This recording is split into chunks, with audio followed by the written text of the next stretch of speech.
महाराष्ट्र के गवर्नर भगत सिंह कोश्यारी ने सोमवार को पद छोड़ने का किया ऐलान। कोश्यारी ने सोशल मीडिया पर लिखा, प्रधानमंत्री नरेंद्र मोदी से मैंने सभी राजनीतिक जिम्मेदारियां छोड़ने की इच्छा जाहिर कर दी है। शिवाजी को पुराने दिनों का आइकन बताने पर कोश्यारी विवादों में रहे हैं। कोश्यारी ने पिछले महीने इस विवाद पर गृह मंत्री अमित शाह को चिट्ठी लिखकर उनसे मार्गदर्शन भी मांगा था। उन्होंने गृह मंत्री से सलाह मांगी थी कि उन्हें इस पद पर बने रहना है या नहीं। कांग्रेस नेता दिग्विजय सिंह ने 2016 में हुए सर्जिकल स्ट्राइक पर उठाया सवाल। उन्होंने जम्मू में कहा कि सरकार ने अब तक सर्जिकल स्ट्राइक का सबूत नहीं दिया।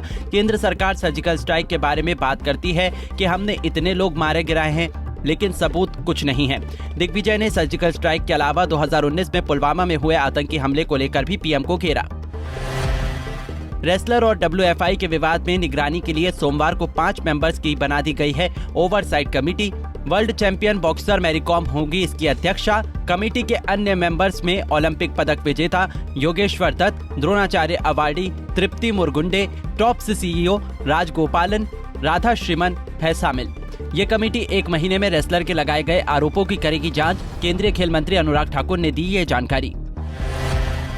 अंडमान निकोबार के 21 द्वीपों को सोमवार को देश के परमवीरों यानी परमवीर चक्र विजेताओं का मिल गया नाम, जिसमें भारत चीन जंग में पैर से मशीन गन चलाने वाले मेजर शैतान सिंह, कारगिल जंग के हीरो कैप्टन विक्रम बत्रा और मनोज कुमार पांडे के नाम पर द्वीपों के नाम रखे गए। पीएम मोदी वीडियो कॉन्फ्रेंसिंग के जरिए इस प्रोग्राम से जुड़े। पीएम ने कहा, अंडमान की धरती पर ही सबसे पहले लहराया गया था तिरंगा। आजाद भारत की पहली सरकार यहीं बनी थी।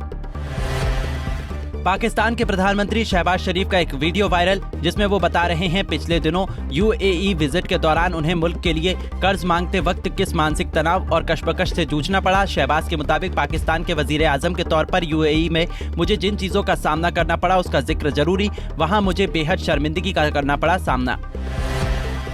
ऑस्ट्रेलिया में लगातार मंदिरों पर हमले के मामले आ रहे हैं सामने। अब मेलबर्न के अल्बर्ट पार्क में बने इस्कॉन मंदिर में भारत विरोधी नारे लिखे मिले। ये बीते 15 दिनों में तीसरी घटना है। द ऑस्ट्रेलिया टुडे की रिपोर्ट के मुताबिक मंदिर की दीवार पर खालिस्तान जिंदाबाद लिखा हुआ है। मंदिर के अधिकारियों ने कहा कि वे पूजा स्थल पर इस तरह की हरकत से बेहद हैरान और नाराज हैं।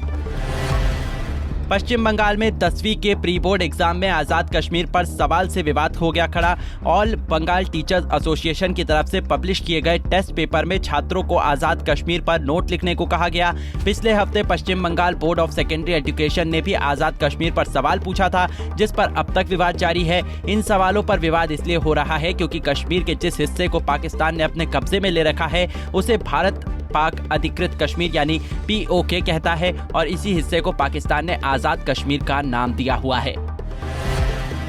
मध्य प्रदेश के सरकारी स्कूल में अब गीता और रामायण भी पढ़ाई जाएगी। सीएम शिवराज सिंह चौहान ने की इसकी घोषणा। सीएम आज भोपाल में विद्या भारती के कार्यक्रम सुघोष दर्शन में हुए शामिल। उन्होंने कहा, हम सरकारी स्कूलों में हमारे धर्म ग्रंथों की शिक्षा देंगे।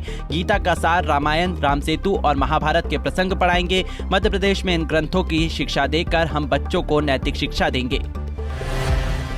कलावरी क्लास की 5वीं पनडुब्बी वागिल सोमवार सुबह नौसेना में होगी शामिल, जिसे सैंड शार्क भी कहा जाता है।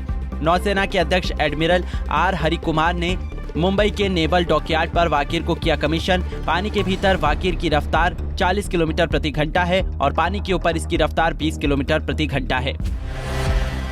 एक दूजे के हुए आथिया शेट्टी और क्रिकेटर KL राहुल। आथिया और KL राहुल ने सोमवार 23 जनवरी को शादी कर ली। शादी का कार्यक्रम सुनील शेट्टी के खंडाला वाले बंगले में पूरी तरह से प्राइवेट रखा गया है। इस रॉयल वेडिंग में बॉलीवुड और स्पोर्ट्स इंडस्ट्री के सितारों और कपल के करीबियों ने की शिरकत।